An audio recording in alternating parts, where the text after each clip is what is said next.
Ці ведаеце вы назвы птушак? Я памятаю, як у садочку маці купляла мне кнігу з карцінкамі, і мы з ёй вывучалі, як завуцца нашы пернатыя.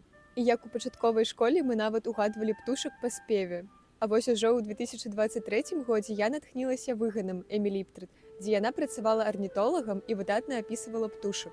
Зараз, на жаль, я памятаю занадта мала відаў і хацела б нагадаць іх і вам у фармаце перакладаў. Кукушка. Раз, два, тры. Зязюля. Гэта назва паходзіць ад гукаў, якія выдае птушка.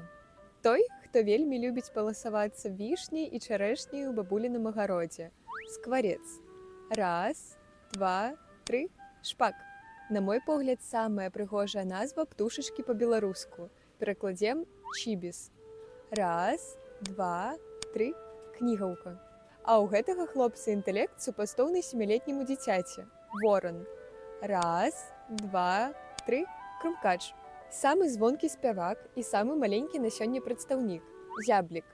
Раз, два, тры. Берасцянка. Ведаеце, знаходзячыся ў драздах, я не магла не зняць для вас гэты ролік. Ці было карысна? Даведаліся нешта новае для сябе? Колькі птушак удалося назваць? Пішыце ў каментарах.